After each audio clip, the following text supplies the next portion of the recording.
அன்பு பெரியோர்களே, அருமையான சகோதர சகோதரிகளே, எனது அன்பான மாணவ செல்வங்களே, வணக்கம். இன்றைய குறள் பதிவு கடவுள் வாழ்த்து 8வது குறள். குறள் அறவாழி அந்தணன் தாழ் சேர்ந்தார்க்கு அல்லால் பிறவாழி நீந்தல் அரிது. மீண்டும் வாசிக்கிறேன். அறவாழி அந்தணன் தாழ் சேர்ந்தார்க்கு அல்லால் பிறவாழி நீந்தல் அரிது. சுருக்கம்: இறைவனை வழிபடாமல் இருப்போர்க்கு பிறவி பயன் தீராது.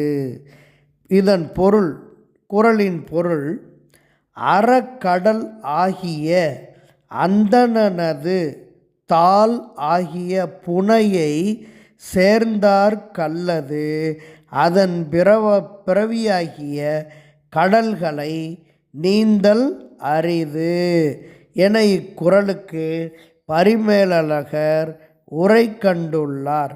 மேலும் அவர் சொல்லியிருக்கின்றார், வள்ளுவன் அறம் பொருள் இன்பம் என்பதை கொடுத்திருக்கிறார். அவற்றில் அறம் என்பதற்கு பிரித்தெடுத்து முக்கியத்துவத்தை தந்திருக்கிறார் என்பதே இதன் பொருள். சொற்பொருள்: அறம் கூட்டல் வாழி, அறவாழி. அறம் கூட்டல் ஆழி, ஆழி என்றால் கடல், அறக்கடல்.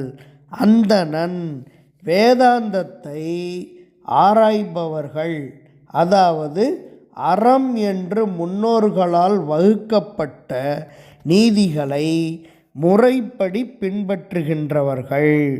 தாள் கால் பாதம், சேர்ந்தார்க்கு சேர்ந்தவர்க்கு, அல்லால் அவ்வாறு இல்லையென்றால், பிறவாழி பிறவியை கடக்கக்கூடிய ஏனையவைகளை, நீந்தல் நீந்துவது கடப்பது, அரிது கடினம். இப்போ இதே மாதிரி குறள் வழி பொருள் கொள்வோமானால், வள்ளுவர் 3 வகையான சிறப்பை திருக்குறளில் சொல்லியிருக்கிறார் என்பதை அறிந்தோம். அவை அறம் பொருள் இன்பம். இக்குறளில் அறத்திற்கு முக்கியத்துவம் தந்திருக்கிறார் வள்ளுவ பெருமான். அதனால்தான் அறக்கடல் என்று குறிப்பிடுகிறார். இந்த அறம் பொருள் இன்பம் ஆகியவற்றை வேதத்தின்படி ஆராய்ந்து அறிந்தவர் அந்தணன் அல்லது இறைவன். அப்படிப்பட்ட அந்தணனின் பாத தெப்பத்தை தொழுது நாம் சேர்வோமானால், இந்நில உலகத்தின் பிறவி பயனான நன்மையை அடையலாம். அவற்றில் சிறிதளவு ஒழுக்கம் தவறியோ குற்றமோ பாவமோ இல்லாமல் இருக்க வேண்டும். அவ்வாறு இல்லை என்றால் பிற பயனாகிய பொருள் இன்பம் ஆகியவற்றையும் மனிதன் பெற முடியாது என்று குற்றமில்லாத வாழ்க்கையை மக்கள் வாழ வேண்டும் என வள்ளுவன் வலியுறுத்துகிறார். அதனால்தான் அந்தணன் இறைவனை முதன்மைப்படுத்தியிருக்கிறார் தெய்வப்புலவராகிய வள்ளுவர்.